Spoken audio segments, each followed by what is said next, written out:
Hi, my name is Nanna and it's the end of June 2025.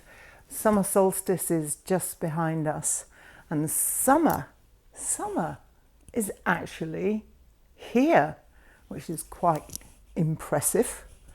I met with Yvonne of the publishing house Siljans Mossa. That's the Swedish name for it. It means seagulls of Lake Siljan, of Siljans Mossa. And she brought with her a new book that her publishing house had just published called, it's in Swedish, Vatten, which means water. And it is part of a 4-part anthology around all of the 4 elements. And this one is speaking of the element of water. And Yvonne has invited me to have a few poems in it. They're in English.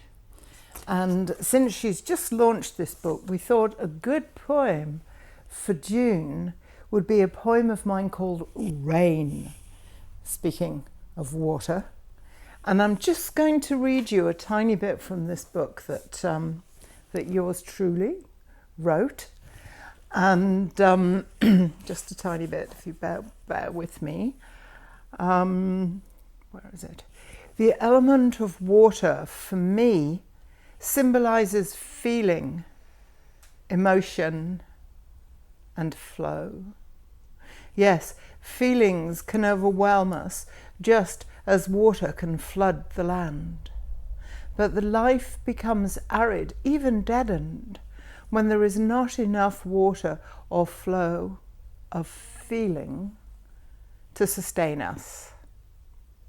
Water comes in many forms, ranging from frozen to steaming.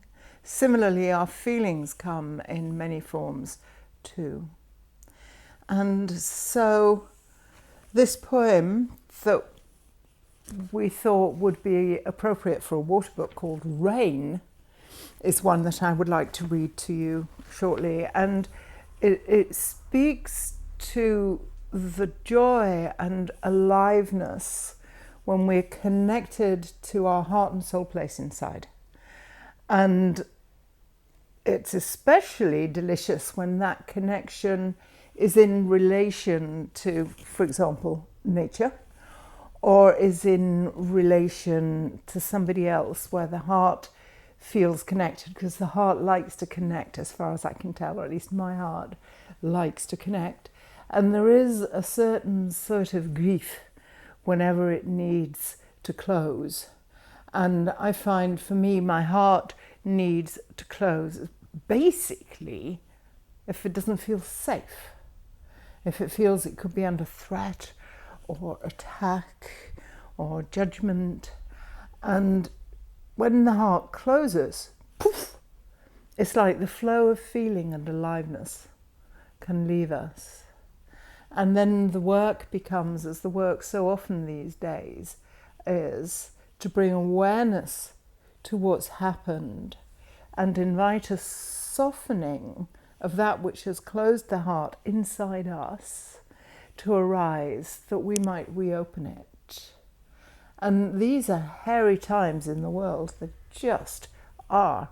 And they can be rife with opportunities for stress and fear and anxiety.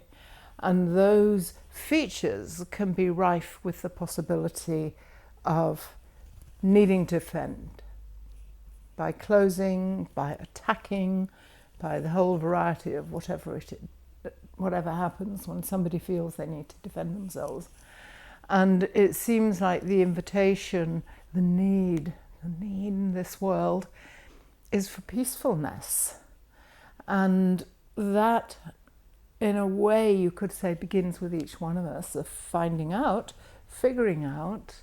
when we lose that sense of connection to peacefulness inside ourselves, how to find our way back to it.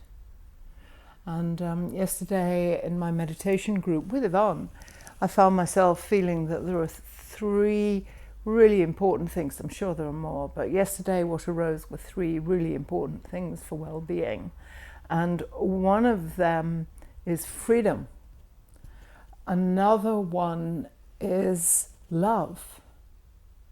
And the third one is a sense of connectedness. So, with that in mind, I shall try and read. In fact, I won't try, I'll actually do it. With that in mind, I will read my rain poem, and you can see if it resonates for you in any way. I will have a sip of tea first, speaking of flow and moisture.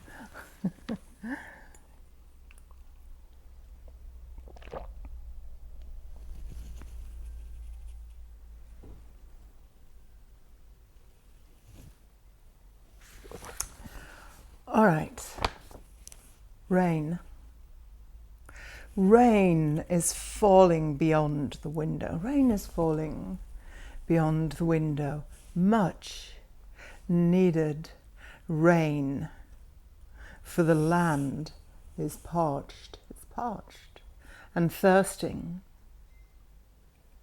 just as I seem to be when the silken effervescent sensation of connection, the silken effervescent sensation of connection with aliveness and love is lost, even for a moment. Hidden, perhaps, by a need to defend or an old survival pattern when not feeling safe. How quickly the